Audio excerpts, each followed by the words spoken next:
एक रेस्टोरेंट की कहानी जहाँ का नाश्ता बड़ा फेमस था। सुबह सुबह वहाँ बहुत भीड़ आती थी और उस भीड़ में एक आदमी आता था, चुपके से नाश्ता लेता था, खाता था और बिना पैसे दिए निकल जाता था। वहाँ का नाश्ता धीरे धीरे पॉपुलर होता जा रहा था, भीड़ बढ़ती जा रही थी। एक बिजनेसमैन था, उसने आना शुरू किया। पहले दिन उसे नाश्ता अच्छा लगा तो लगातार आने लगा और उसने एक चीज़ नोटिस की कि एक आदमी आ रहा है, चुपके से खा रहा है, निकल जा रहा है, पैसे नहीं दे रहा है। पहले दिन उसे लगा ठीक है भाई, आया होगा कोई।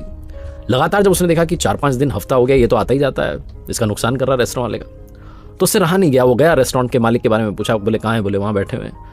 जाकर के बोला भाई साहब आपसे एक इंपॉर्टेंट बात करनी है। उसने कहा थोड़ा सा कस्टमर ज़्यादा है, अभी फ्री हो जाएं, अगर आपके पास टाइम हो तो हम फ्री होकर बात करते हैं। उसने कहा ठीक है। रुकाओ, इंतजार किया उसने कि आज तो बता के जाऊँगा।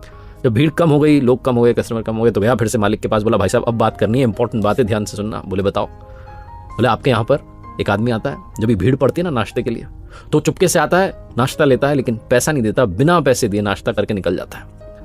और 1-2 बार होता तो चल जाता, मैं हफ्ते भर से आ रहा हूँ, वो रोज दिखता है, हफ्ते भर से आपका घाटा हो रहा है। तो रेस्टोरेंट वाला मुस्कुराने लगा, बोले भाई साहब आपने बात बताई, ऐसा बताने वाले आप पहले इंसान नहीं है, मुझे बहुत लोगों ने बताया, और ये जो भीड़ आपको दिख रही है ना, उसी की वजह से भीड़ है। वो बिजनेसमैन था, उसने कहा क्या बात कर रहे हो आप, जो आदमी आपका घाटा कर रहा है आपके, उसकी वजह से भीड़ आई है? बोले हाँ, पहली बार जब मुझे किसी ने बताया ना कि यहाँ पर एक आदमी आता है, चुपके से नाश्ता लेता है, खाता है, बिना पैसे दिए चला जाता है, तो मैंने उसको फॉलो किया, उसका पीछा किया। ये पास में जो सिग्नल है ना, वहाँ पर वो भीख मांगता है। ना मैंने उसकी कभी इंसल्ट की, ना कभी उसे गलत कहा, ना कभी उसे भगाया, ना कभी उसे डांटा, मैंने कुछ बोला ही नहीं। मैंने एक दिन देखा, पता है क्या, वो रेस्टोरेंट के बाहर था और हाथ जोड़ के ऊपर वाले की तरफ कुछ कह रहा था। शायद वो कह रहा था कि इस रेस्टोरेंट में भीड़ आ जाए तो मैं चुपके से जाऊं, खाऊं, बिना पैसे दिए निकल जाऊं। ये जो भीड़ आती है ना भाई साहब, ये उसी की वजह से आती है, उसकी प्रार्थना की वजह से आती है। उसी भीड़ में वो आता है, नाश्ता करता है, चला जाता है।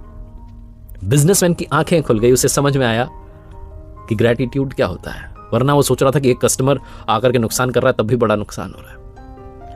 प्रार्थनाओं का कमाल होता है। कई बार हमें लगता है कि हम अपनी वजह से आगे बढ़ रहे हैं, कई बार दूसरों की दुआएं, प्रार्थनाएं हमारे लिए कमाल कर रही होती हैं। इसलिए लाइफ में सबकी वैल्यू करना शुरू कीजिए, सबके लिए प्यार अपने हृदय में लेकर के आइए, ग्रेटिट्यूड शो करते चलिए, धन्यवाद करते चलिए, आसपास के लोगों का भी और ऊपर वाले का भी। आपको लगता है आप कर रहे हैं, सब कुछ वो कर रहा है।